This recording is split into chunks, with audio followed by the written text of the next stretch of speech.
खबरें निकल कर आ रही है कि BMD शील्ड भारत के ऊपर एक्टिवेट होने जा रही है, जिसके फौरन बाद भारत एक बैलिस्टिक मिसाइल प्रूफ कंट्री बन जाएगा। मतलब भारत के ऊपर बैलिस्टिक मिसाइल से हमला करना किसी भी देश के लिए असंभव होगा और ये उपलब्धि हासिल करने वाला भारत दुनिया का तीसरा देश होगा। जी हाँ, इजराइल अमेरिका के बाद भारत दुनिया का तीसरा ऐसा देश बन जाएगा जिसे बैलिस्टिक मिसाइल प्रूफ होने का दर्जा मिलेगा। और मैं ऐसा क्यों कह रहा हूँ, तो इसीलिए क्योंकि BMD यानी कि बैलिस्टिक मिसाइल डिफेंस शील्ड, इस पर भारत के इंजीनियर्स और साइंटिस्ट लंबे समय से काम कर रहे हैं और फिलहाल इसका काम सेकंड फेज में पहुंच चुका है। और बताया जा रहा है कि सेकंड फेज की जो आखिरी मिसाइल होने वाली है, जिसे हम AD2 के नाम से जानते हैं, इसकी डेवलपमेंट टेस्टिंग अब शुरू होने जा रही है। जी हाँ, भारत इस AD2 मिसाइल का अब बड़ा टेस्ट करने जा रहा है और इसका टेस्ट होते ही ये पूरी BMD शील्ड कंप्लीट हो जाएगी, जिसके बाद भारत इसे डिप्लॉय करके देश के प्रमुख शहर और बॉर्डर इलाकों में एक्टिवेट कर देगा। लेकिन ये बात बहुत से लोगों को समझ में नहीं आ रही होगी कि आखिर ये BMD है क्या, ये शील्ड क्या है और ये AD2 क्या होता है। तो मैं इसे आपको आसान तरीके से समझाता हूँ। देखिए, भारत लंबे समय से एक ऐसे सुरक्षा कवच को तैयार कर रहा है जो पूरे भारतवर्ष को सुरक्षा दे सके।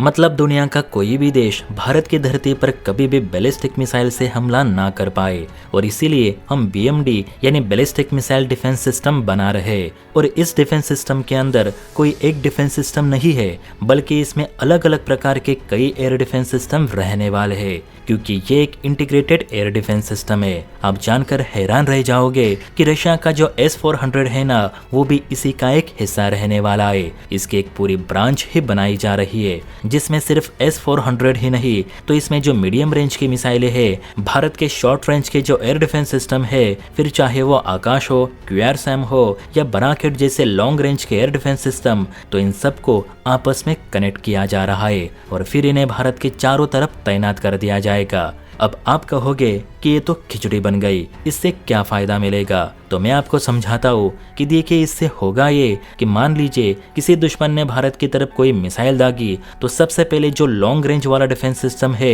वो उसे मार गिराने की कोशिश करेगा। मान लीजिए कि वो डिफेंस सिस्टम असफल हो जाता है, तो फिर उसके साथ जो मीडियम रेंज वाला डिफेंस सिस्टम है वो एक्टिवेट होगा। वो भी फेल हो जाता है तो फिर शॉर्ट रेंज का मिसाइल डिफेंस सिस्टम एंगेज होगा। मान लीजिए तीसरी लेयर भी फेल हो गई तो फिर लास्ट लेयर बच जाएगी, मतलब QRSAM की। QRSAM यानी कि quick response surface to air missile system, जिसकी रेंज 40 से 50 किलोमीटर की होगी, लेकिन इसका रिस्पॉन्स बहुत फास्ट रहता है। इससे बचकर आगे जाना असंभव है।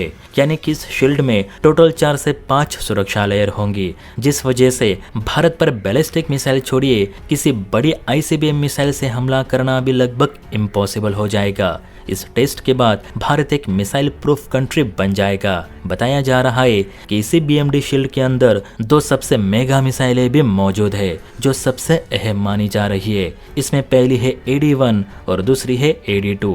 दरअसल ये मिसाइलें अल्ट्रा लॉन्ग रेंज की सुरक्षा देती है। AD1 3000 किलोमीटर तक सुरक्षा देगी, तो AD2 5000 किलोमीटर तक सुरक्षा देगी। आप ही सोचिए, हमारे पास जो S-400 है वो इस समय मैक्सिमम 400 किलोमीटर की सुरक्षा देता है, लेकिन हम ऐसी मिसाइलें बना रहे जो BMD शील्ड में ऐड की जाएंगी तो वो 3000 से लेकर 5000 किलोमीटर दूर से आ रहे किसी भी मिसाइल को वही मार गिरा सकती है। और इससे फायदा क्या होगा? तो फायदा ये होगा कि मान लीजिए कल को चीन ने कोई परमाणु मिसाइल भारत की तरफ दागी और अगर हम उसे S-400 की मदद से मार गिराते हैं तो मिसाइल तो नष्ट होगी, लेकिन वातावरण में जो रेडिएशन फैल जाएगा उसका क्या? बाद में यही रेडिएशन बारिश के बूंदों के रूप में हम सबके ऊपर गिरेगा और इस मिसाइल को मार गिराना निरर्थक साबित होगा, क्योंकि रेडिएशन से भी हम सभी लोगों का सफाया हो जाएगा। इसीलिए जरूरी है कि उस परमाणु मिसाइल को जितना ज्यादा भारत से दूर हो सके मार गिराओ, और 5000 किलोमीटर की मारक क्षमता मतलब चीन के अंदर ही मार गिराना। इससे चीन को उसी के हथियार से नुकसान होगा। दूसरा ये कि हिंद महासागर बहुत बड़ा और विशालकाय इलाका है। कल को हमारा कोई युद्धपोत भारत से बहुत ज्यादा दूर है, या मान लीजिए दक्षिण चीन सागर में है, चाइना के एकदम करीब है और चीन वहां हमला करता है, तो वहां तो हम S-400 नहीं ले जा सकते ना। तो ऐसे में AD1 और AD2 इस बात को सुनिश्चित करते हैं कि भारत का कोई भी मिलिट्री एसेट या किसी भी प्रकार का नौसैनिक जहाज अगर भारत से दूर है तो भी वो हमारे बैलिस्टिक मिसाइल शील्ड के कवर में आते हैं। इसीलिए ये सिर्फ राष्ट्र सुरक्षा की बात नहीं बल्कि दुनिया भर में फैले हमारे मिलिट्री एसेट को सुरक्षित करने की बात है। यही कारण है कि AD2 मिसाइल बहुत ज्यादा क्रूशियल मानी जा रही है, जिसका आने वाले दिनों में टेस्ट होने जा रहा है। तो आप सभी उम्मीद करें कि हमारे वैज्ञानिक इस टेस्ट में सफल हो, AD2 पूरी तरीके से सक्सेसफुल होकर BMD शील्ड का हिस्सा बने। जय हिंद।